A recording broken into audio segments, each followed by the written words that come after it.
Assalamualaikum warahmatullahi wabarakatuh. Perkenalkan, nama saya Imi Kustiani dari kelas 1C S1 Manajemen Reg A. Di sini saya akan mempresentasikan mengenai konsep bisnis internasional. Globalisasi telah menyebabkan berkembangnya kegiatan bisnis internasional. Adapun menurut beberapa pendapat, yaitu menurut Griffin pada tahun 2010, bisnis internasional adalah transaksi bisnis antara beberapa pihak dalam lebih dari satu negara. Sedangkan menurut Hadi pada tahun 2010, bisnis internasional adalah suatu studi tentang transaksi ekonomi yang meliputi perdagangan internasional, yaitu ekspor atau impor, dan yang dilakukan oleh individu dan perusahaan atau organisasi dengan tujuan untuk mendapatkan keuntungan dan manfaat tertentu. Adapun menurut Kavus Gill pada tahun 2008, bisnis internasional adalah aktivitas perdagangan dan investasi yang dilakukan oleh perusahaan melintas batas satu negara dengan negara lainnya. Pertumbuhan aktivitas bisnis internasional meningkat sejalan dengan fenomena semakin luasnya pasar yang diakibatkan globalisasi. Bentuk paling tradisional dari bisnis internasional adalah investasi dan perdagangan internasional. Perdagangan internasional mengacu pada pertukaran produk dan jasa yang melintas batas negara. Perdagangan ini melibatkan produk dan jasa. Pertukaran dalam perdagangan internasional dalam bentuk ekspor dan impor. Investasi internasional mengacu pada aset dari satu negara ke negara lainnya. Aset ini termasuk modal, teknologi, manajerial, dan infrastruktur pabrik. Ada dua jenis investasi lintas batas negara, yaitu yang pertama, investasi portofolio internasional dan investasi langsung luar negeri. Ruang lingkup bisnis internasional. Bisnis internasional merupakan seluruh transaksi bisnis oleh swasta dan pemerintah yang melibatkan dua atau lebih negara. Kegiatan bisnis ini bagi pihak swasta memiliki tujuan untuk mendapatkan keuntungan yang sebesar-besarnya. Sedangkan bagi pemerintah, kegiatan bisnis ini bukan hanya untuk keuntungan semata, akan tetapi juga untuk memiliki tujuan untuk kesejahteraan sosial. Ada beberapa alasan sebuah perusahaan ikut serta dalam kegiatan bisnis internasional. Di antaranya yaitu yang pertama, untuk membesarkan penjualan. Bisnis internasional memungkinkan sebuah perusahaan untuk melakukan ekspansi dalam hal penjualan produknya. Hal ini dikarenakan bisnis internasional memiliki pasar yang sangat luas, tidak terbatas pada negara di mana perusahaan tersebut berada, akan tetapi juga perusahaan dapat mengembangkan pasarnya ke luar negeri dengan pasar yang luas. Besar kemungkinan perusahaan juga dapat meningkatkan jumlah penjualan barang yang diproduksinya. Yang kedua yaitu untuk mengakuisisi sumber daya. Saat ini, sebuah perusahaan yang memiliki akses terhadap sumber daya yang dibutuhkan atau perusahaan yang memiliki akses lebih daripada dan lebih baik terhadap faktor-faktor produksi, maka dapat dipastikan perusahaan tersebut akan memenangkan persaingan. Yang ketiga yaitu untuk mendiversifikasikan sumber-sumber penjualan dan penawaran. Bisnis internasional dapat membuat perusahaan menjadi lebih kreatif dan inovatif untuk menambah sumber penjualan dan penawaran yang dilakukannya. Saat ini, perkembangan kegiatan bisnis internasional semakin maju. Hal ini dikarenakan adanya aspek-aspek yang menyebabkan kegiatan ini semakin cepat. Di antaranya yaitu peningkatan yang pesat dalam teknologi dan ekspansinya sehingga transportasi menjadi lebih cepat dan sistem komunikasi yang memungkinkan untuk melakukan sesuatu dari jarak jauh. Yang kedua, liberalisasi dalam kebijakan pemerintah sehubungan dengan pergerakan perdagangan dan sumber daya lintas negara. Yang ketiga, pengembangan lembaga yang diperlukan untuk mendukung dan memfasilitasi perdagangan internasional. Lembaga-lembaga ini dibentuk oleh kalangan bisnis dan pemerintah sehingga keberadaan lembaga ini mengurangi risiko perusahaan. Dan yang terakhir, peningkatan dalam kompetisi global, di mana persaingan bisnis tidak saja hanya antara perusahaan-perusahaan dalam satu negara, akan tetapi juga persaingan itu diikuti oleh perusahaan-perusahaan lain yang ada dalam satu regional atau kawasan, bahkan antar benua. Banyak kegiatan yang dapat dilakukan oleh perusahaan untuk dapat terlibat dalam bisnis internasional. Di Di antaranya yang pertama, kegiatan ekspor dan impor.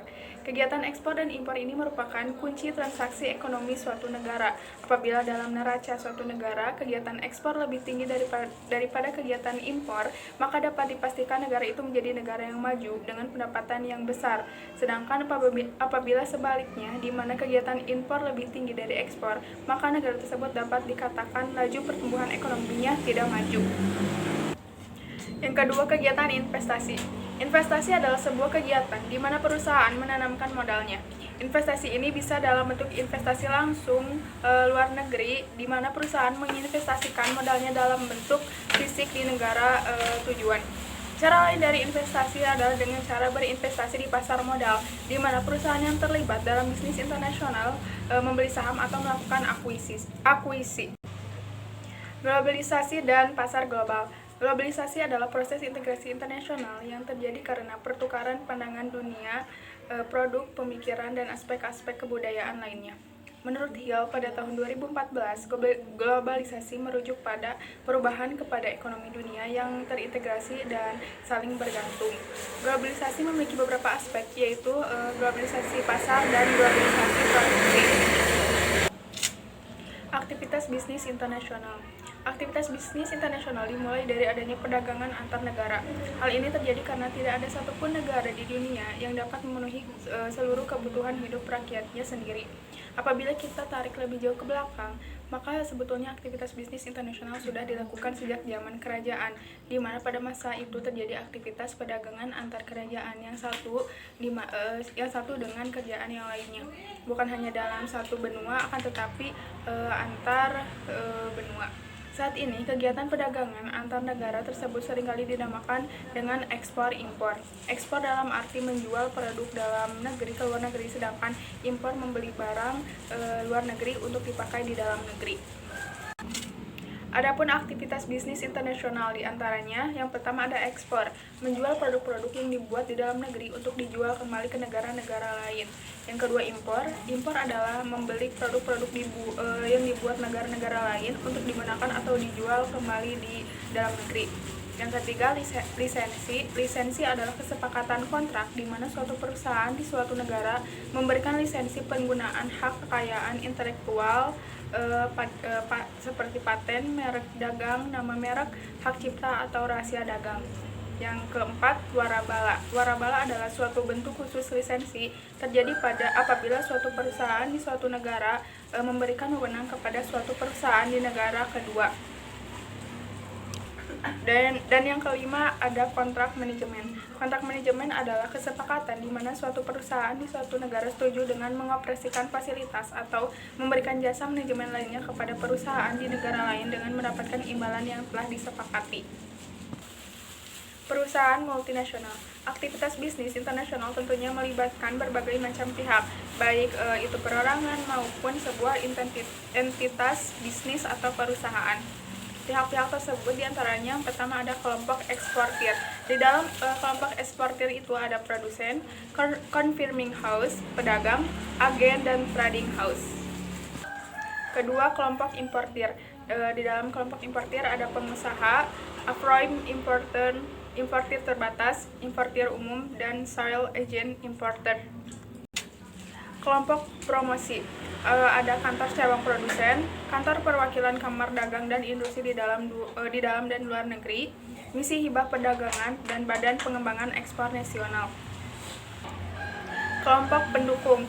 Ada badan usaha transportasi, bank devisa, maskapai pelayaran perusahaan, perusahaan asuransi, atas perdagangan di kedutaan, surveyor, dan fabean.